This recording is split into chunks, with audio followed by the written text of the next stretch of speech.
মৰমৰ ছাত্ৰ-ছাত্ৰীসকল, আজি মই তোমালোকৰ পৰিৱেশ অধ্যয়নৰ অন্তৰ্গত প্ৰাকৃতিক সম্পদ এই পাঠটি আলোচনা কৰিবলৈ লৈছোঁ। গতিকে আশা কৰি তোমালোকে সকলোৱে খুব সুন্দৰকৈ এই পাঠটি মন দি শুনাচোন। প্ৰাকৃতিক সম্পদ কি? প্ৰকৃতিৰ পৰা আহৰণ কৰা যিবোৰ সামগ্ৰী মানুহৰ কামত আহে অথবা ব্যৱহাৰৰ উপযোগী, তেনে সামগ্ৰীসমূহক প্ৰাকৃতিক সম্পদ বুলি কোৱা হয়। এই সম্পদসমূহ ভূপৃষ্ঠৰ উপৰিভাগত আৰু ভূগৰ্ভৰ তলত সঞ্চিত হৈ থাকে। অৰ্থাৎ আমাৰ বস্তুটো কামত আহিব লাগিব। প্ৰকৃতিত বস্তুটো পালেই নহ'ব, কামত সি আমাৰ আহিব লাগিব, আমাৰ ব্যৱহাৰ সি হ'ব লাগিব, তেতিয়াহে আমি তাক সম্পদ বুলি ক'ব পাৰিম।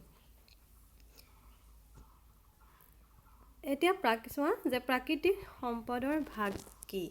যে প্ৰাকৃতিক সম্পদক দুটা ভাগত ভাগ কৰা হৈছে। এক, নৱীকৰণক্ষম সম্পদ, দুই, অনৱীকৰণক্ষম সম্পদ। এই নৱীকৰণক্ষম সম্পদ কোনবিলাক? যিবিলাক আমাৰ পুনৰ ব্যৱহাৰ কৰিব পাৰি। যেনে চোৱা, এজোপা গছৰ পৰা আমি যেতিয়া কাঠ উলিয়াওঁ, সেই কাঠখিনি আমি ঘৰত ব্যৱহাৰ কৰোঁ আৰু পুনৰ সেই কাঠখিনিক আমি ইন্ধন হিচাপেও ব্যৱহাৰ কৰিব পাৰোঁ। অনৱীকৰণক্ষম সম্পদ, যাক এবাৰহে ব্যৱহাৰ কৰিব পাৰি। যেনে পেট্ৰল, গাড়ীত এবাৰ পেট্ৰল ভৰোৱাৰ পিছত তাক জানো আমি পুনৰ ব্যৱহাৰ কৰিব পাৰোঁ? নোৱাৰোঁ নহয়। গতিকে তেনেধৰণৰ সম্পদক আমি অনৱীকৰণক্ষম সম্পদ বুলি কওঁ। এতিয়া এই নৱীকৰণক্ষম আৰু অনৱীকৰণক্ষম সম্পদৰ পাৰ্থক্য কি আছে চাওঁ আহা। যে নৱীকৰণক্ষম সম্পদবিলাকক পুনৰ ব্যৱহাৰ কৰিব পাৰি, আনহাতে অনৱীকৰণক্ষম সম্পদসমূহক পুনৰ ব্যৱহাৰ কৰিব নোৱাৰি, মাত্ৰ ইয়াক এবাৰহে ব্যৱহাৰ কৰিব পাৰি। নৱীকৰণক্ষম সম্পদসমূহ প্ৰকৃতিত যথেষ্ট পৰিমাণে পোৱা যায়, আনহাতে অনৱীকৰণক্ষম সম্পদসমূহ প্ৰকৃতিত খুব কম পৰিমাণেহে পোৱা যায়। নৱীকৰণক্ষম সম্পদসমূহ প্ৰদূষণমুক্ত হয়। ইয়াৰ পৰা কোনো ধৰণৰ ধোঁৱা বা আন পৰিৱেশ প্ৰদূষিত হ'ব পৰা কোনো ধৰণৰ বস্তু ইয়াৰ পৰা নিৰ্গত নহয়। আনহাতে অনৱীকৰণক্ষম সম্পদসমূহ প্ৰদূষণমুক্ত নহয়। যে চোৱা, তোমালোকে এতিয়া গাড়ীখনত যেতিয়া পেট্ৰল ভৰাই চলাই যোৱা হয়, তেতিয়া তাৰ পৰা ধোঁৱা ওলায়। সেই ধোঁৱাখিনিয়ে আমাৰ বায়ুমণ্ডল প্ৰদূষিত কৰে। গতিকে ই প্ৰদূষণমুক্ত নহয়, ইয়াৰ পৰা প্ৰদূষিত হয়।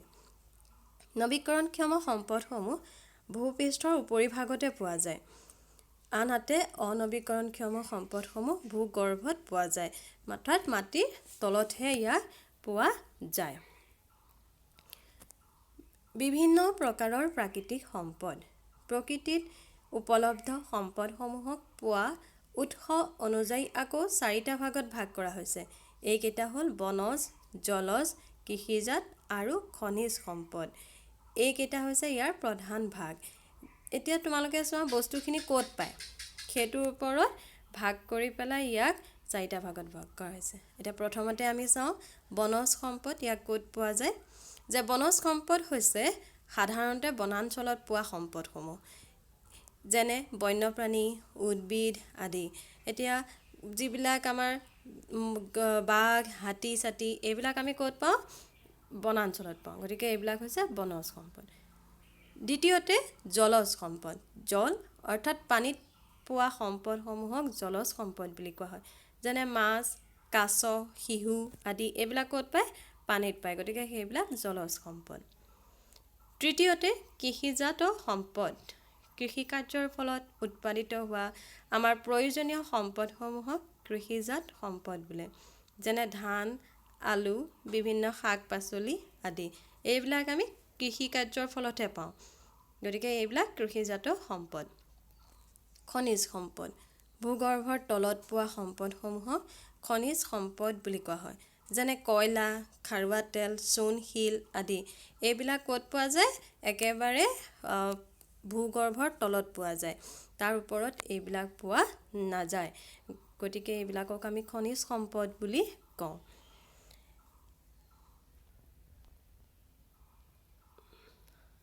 এতিয়া আমি চাওঁ যে আমি আজি এই পাঠটোৰ পৰা কি কি শিকিলোঁ। ইয়াৰ মূল কথাখিনি অৰ্থাৎ সাৰাংশটোলৈ আহোঁ। প্ৰকৃতিত উপলব্ধ মানুহৰ প্ৰয়োজনীয় উপাদানসমূহেই হ'ল প্ৰাকৃতিক সম্পদ। ইয়াক দুই ভাগত ভগাব পাৰি, নৱীকৰণক্ষম আৰু অনৱীকৰণক্ষম। নৱীকৰণক্ষম সম্পদসমূহ পুনৰ ব্যৱহাৰ কৰিব পাৰি, আনহাতে অনৱীকৰণক্ষম সম্পদসমূহ পুনৰ ব্যৱহাৰ কৰিব নোৱাৰি। উৎস অনুযায়ী আকৌ ইয়াক বনজ, জলজ, কৃষিজাত আৰু খনিজ সম্পদ এইকেইটা ভাগত বিভক্ত কৰা হৈছে। গতিকে মৰমৰ ছাত্ৰ ছাত্ৰীসকল, নিশ্চয় তোমালোকে এই পাঠটিৰ পৰা বহুতখিনি কথা আয়ত্ত কৰিব পাৰিলা। ধন্যবাদ।